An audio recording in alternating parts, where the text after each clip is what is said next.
Hi, this is John Skelton, and I'm going to go over the material that was covered at the Parent Practicing Workshops earlier this month, October 2018, for the string students at Roe Waiton. Um, it's an exciting thing to have a student taking an instrument. It's a brand new experience. It's not an easy experience, and it's certainly not easy for everybody involved because we have to kind of all support that decision and support that effort to learn the instrument. So I'm going to go over the material fairly quickly. I don't want to make this a huge file, and I'm probably going to be posting it on YouTube anyway. In that way, you'll be able to access it a little bit more easily. So first, let's talk about the challenges that you experience as parents. Um, because when we're talking about a child taking an instrument, especially in third grade, that's a huge responsibility to take. One of the biggest things that you can do, one of the best things you can do, is really just help them get into the regular habit of remembering to bring their instrument to school on their lesson day. This year in particular is difficult because we don't have a schedule that necessarily looks like it makes sense. There is actually a logic to it, but it's not as easy as saying, oh, that you have a lesson every Tuesday or even a lesson every D day or something like that. It changes, and that's just unfortunate consequence of the way that the school schedules work.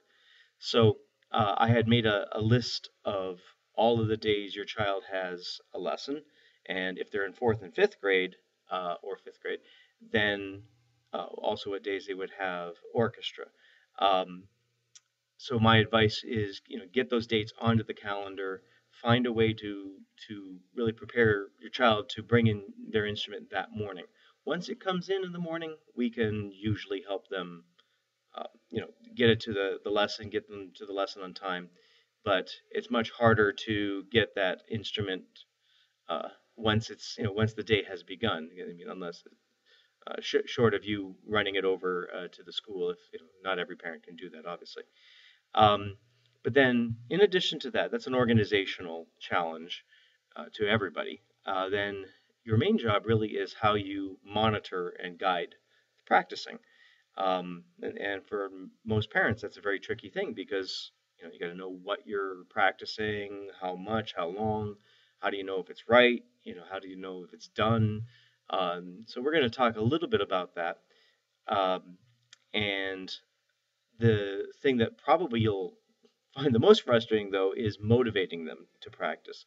And just like with any task, anything that involves work and study, it's never a nice, easy, steady climb of oh, I'm excited to play, and I'm even more excited to play, and I'm learning things, and it's just going to keep getting better and better.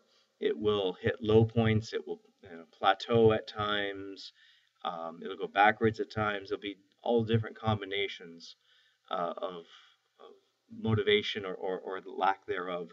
So usually what I find best is if you address the organizational aspects and about instruments coming back and forth, about them knowing what they should practice, if we all are on the same page with making sure that they have a real good process. I call it strategic practicing, that they really know just generally what they should be doing at any given time. They'll make progress, and when you make progress, there's always going to be that much more motivation. So now let's talk about the things that they're facing as challenges, because it's not just on us as parents. For them, this is a big deal.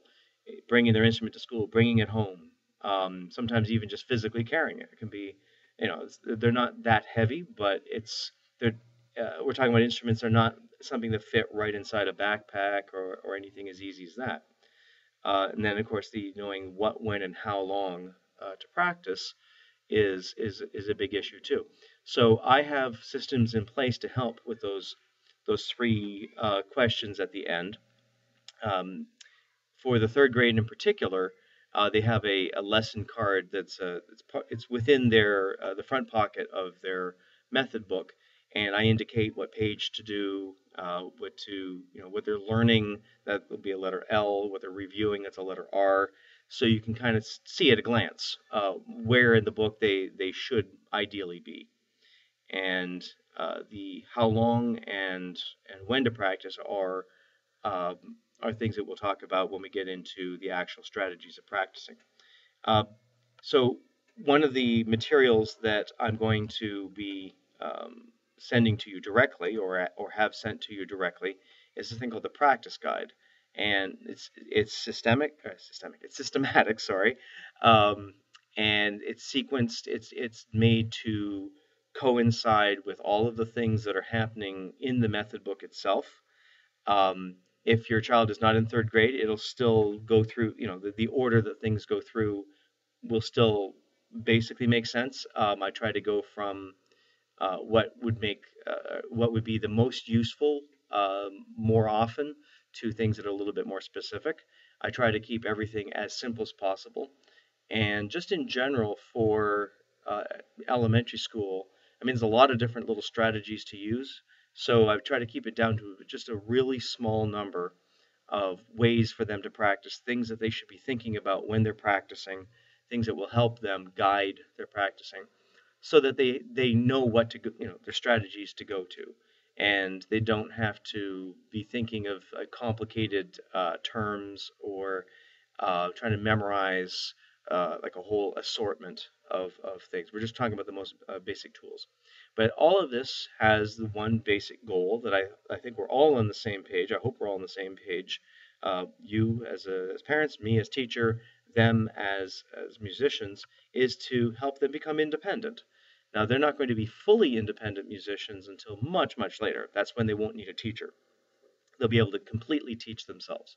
Um, I personally didn't feel I was at that level until I got out of college, but they'll at least be able to practice on their own, and we want them to be independent, self-learners.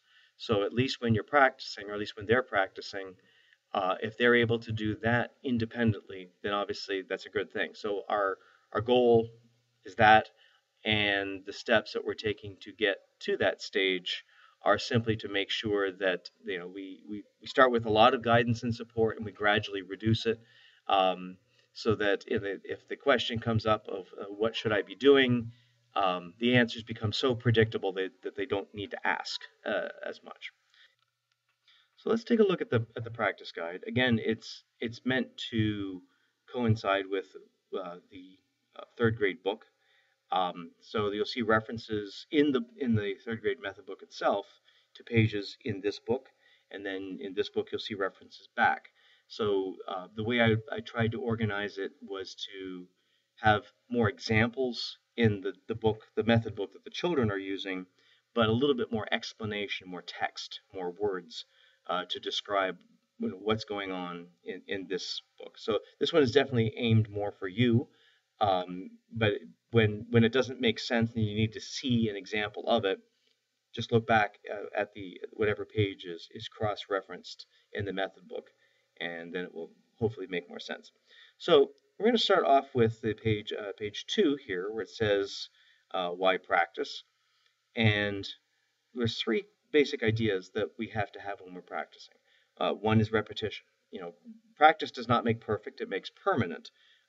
We want things to be done well, but we have to do them over and over again. Otherwise, we don't build in consistency and reliability. So, that's just sort of the nature of practicing, is to do things a whole bunch of times so that you know that next time is probably going to be right. Uh, Setting goals is something that we don't often think about enough when we're practicing. We're not talking about like really formal writing out of anything, but sometimes that can help. Um, and sometimes it's just to say, okay, we're going to get these notes just a little bit better learned. Hopefully we can kind of measure that. There are ways to kind of help with that. Um, but the main thing is to at least say, like, in this one little session, based on the amount of time I have available, here's what I want to accomplish, and I think that's a very, very powerful thing, because if you accomplish it, then you feel good about it. If you don't accomplish it, then you can realize that and perhaps examine how you're going to proceed. Strategic practicing is, of course, the method for meeting those goals, and we're going to go through some strategies a little bit later.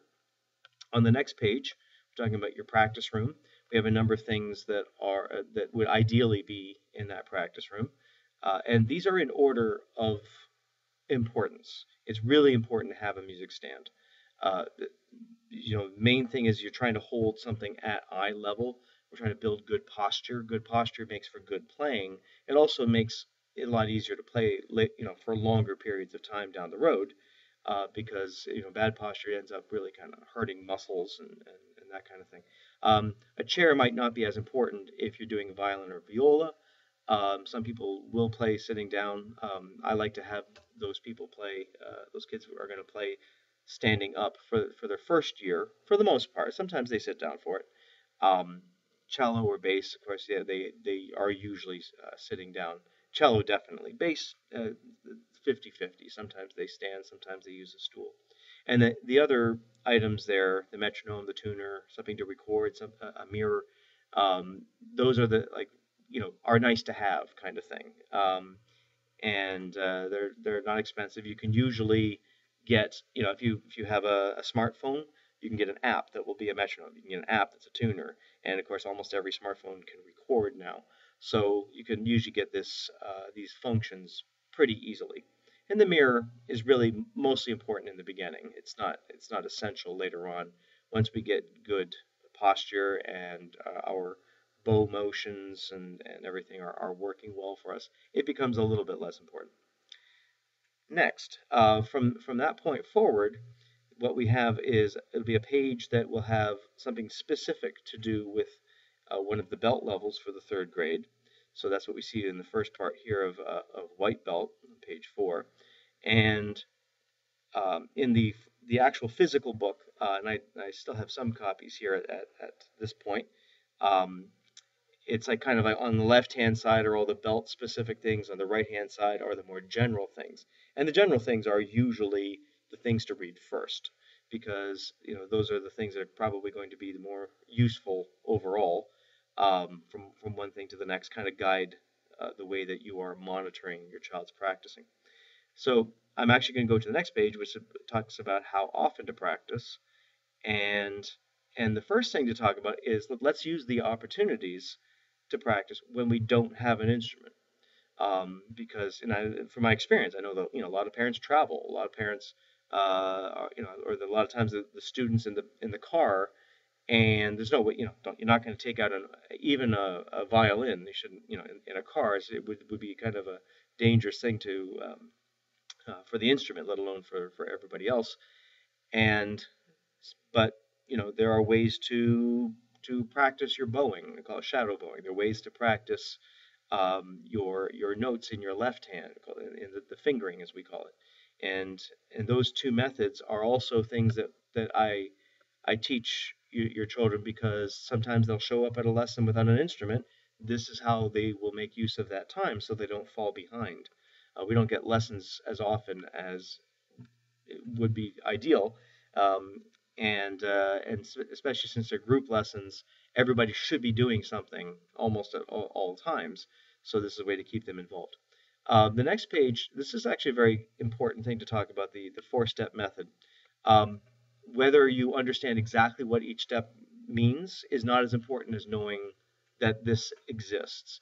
Because once your child gets into, again, I'm going to reference this with third grade.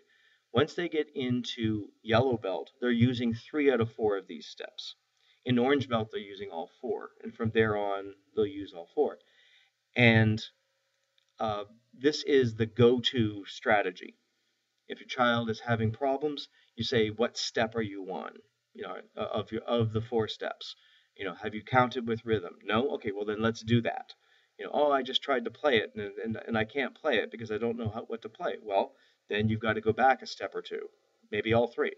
The nice thing about this approach with the 4 steps is that you don't always have to start at step 1 if you feel that you could start at a later one. It's very flexible. If you started at step 3, which is called alpha fingers, that's putting your fingers down as you're saying letters. so that you get the alphabet, of your musical alphabet and the fingers moving at the same time. Um, Either on the instrument or in pledge position. By the way, the first three steps can be done without an instrument. So it's like 3/4 of practicing can be done without it. That final step, obviously, is very critical. We always want to have the instrument at some point, but uh, but at least you get a lot of work done. Um, so let's say if you started at that third step and it didn't go well, you could go back to step two, and if it goes well, then great, then just pick it up from there, or vice versa. If you're doing really well step two and okay, let me skip to step three. The point is you can move around in them to figure out exactly um, where it is that will help you the most. By you, I mean, of course, your child. But so this is the thing to ask them about. Once they get past yellow and certainly past orange belt, where in the four steps are you? And it's going to take a while for them to get used to thinking in this way, but it's a powerful, powerful tool. The next page is the daily routine, also something to really pay attention to in the beginning part of learning this instrument, because organizing your time is critical to success. I mean, uh, your child will not. I'm not going to say they won't succeed, but they won't make progress, noticeable progress, if they're not practicing practically every day. And really, this should be every day. And you should make the expectation that it's every day, so that if there's an exception, we know it's an exception and not something that's considered acceptable. Being an exception and being acceptable are two different things. So the first thing is make it every day. At least get some time in every day, even if it's just 5 minutes, even if it's just pledge position in the car. Um, get something in if you can. On the days that you're practicing, ideally, it'd be good to divide up your time. So let's say if you're going to practice a total of 15 minutes, especially for the first couple belts, the kids don't really have that much material to practice, but they need to practice it often. So if they divide it into, let's say, 3 5-minute sessions, then they can repeat it, and their attention won't wander. Their minds are not going to be going all over the place, because it's a short amount of time.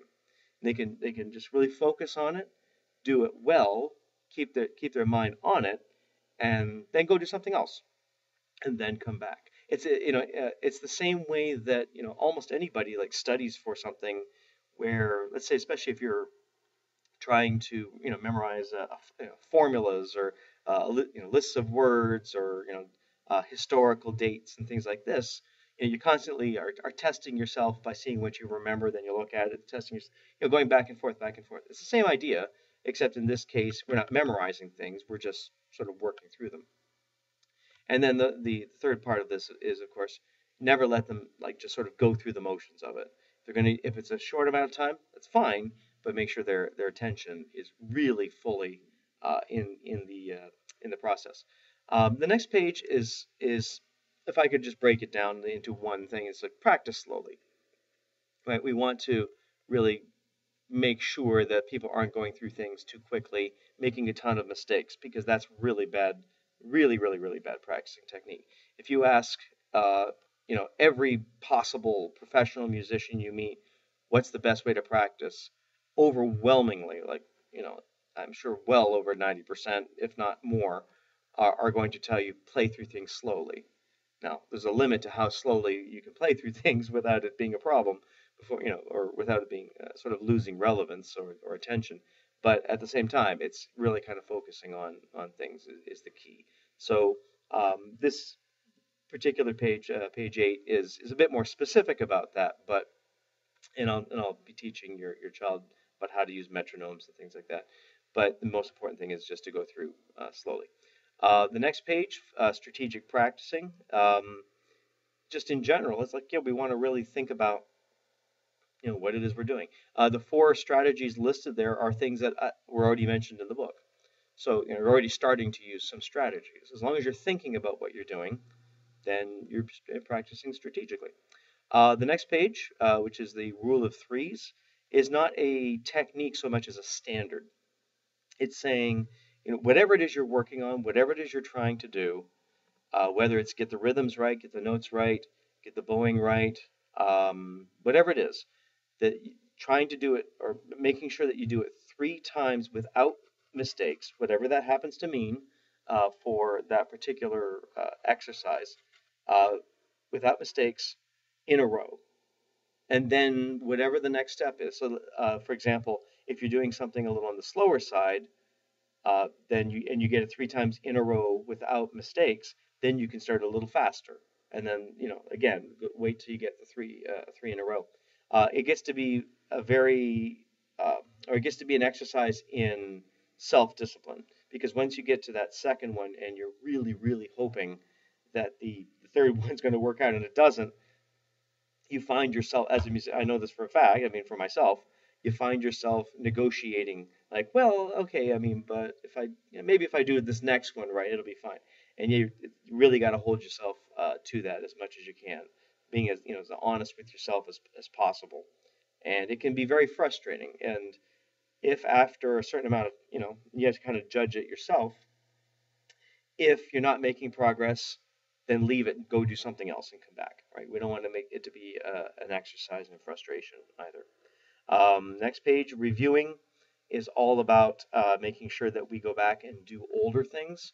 I know the kids love to just go through the books and really, to get, especially in third grade, to get, oh, I want to get as far in the belts as possible.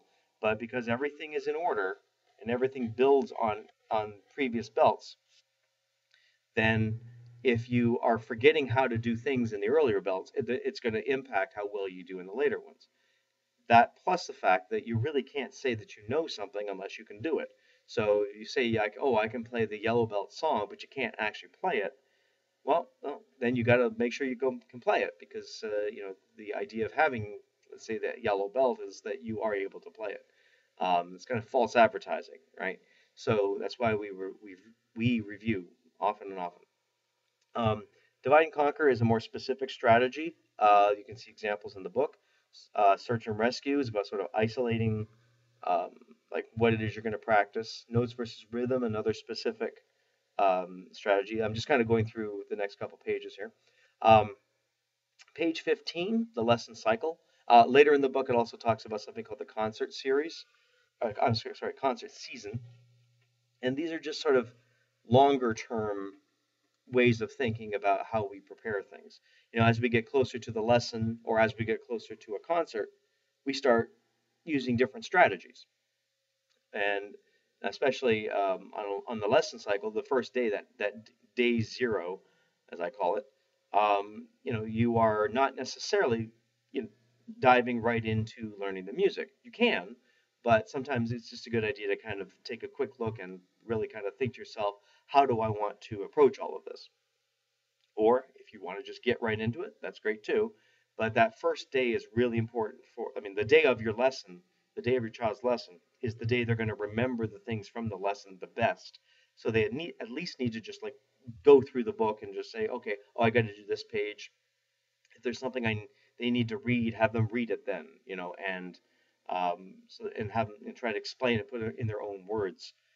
If that's all they can do that day, then that's great, because then at least they've kind of got these things in their head.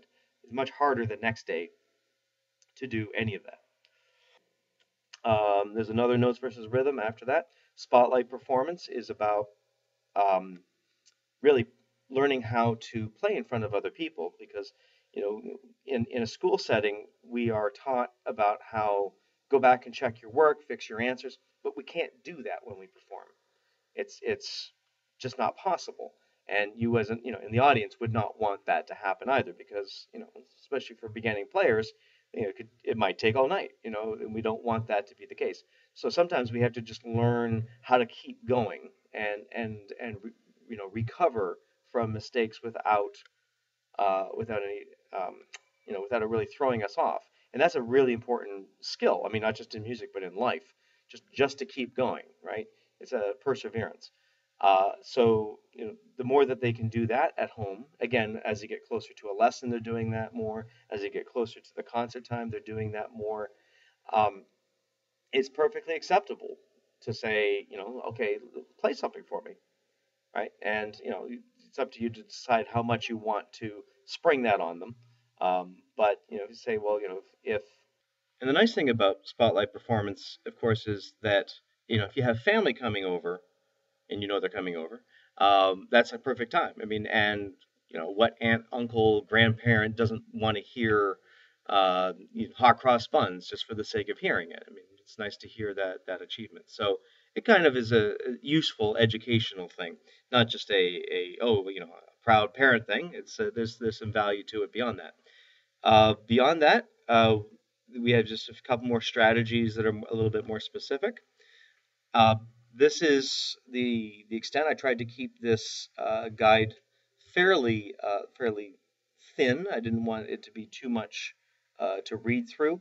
And of course, if you have any questions on anything along the way, whether it's on things in general or more specific applications of it, excuse me, or more specific applications of it, then of course, please feel free to email me. My school email address is skeltonj, so SKELTONJ at norwalkps.org, and I'll be happy to give you any length of answer. If you want, just if you say, tell me in a few words, or you say, explain it to me thoroughly, and I'll go through things. I also have a book on Amazon that on practicing with these strategies in much more detail. I will be sending you out a PDF of that so that you can save a few bucks and read through that if you choose, and hopefully that will fill in any gaps as well. So I thank you very much. And one final thing is I have a file that I'm sending out that has to do with how we organize our time. If you didn't make it to the session, then the main thing that I want to say with it is if it works, use it. If it doesn't work, then don't use it.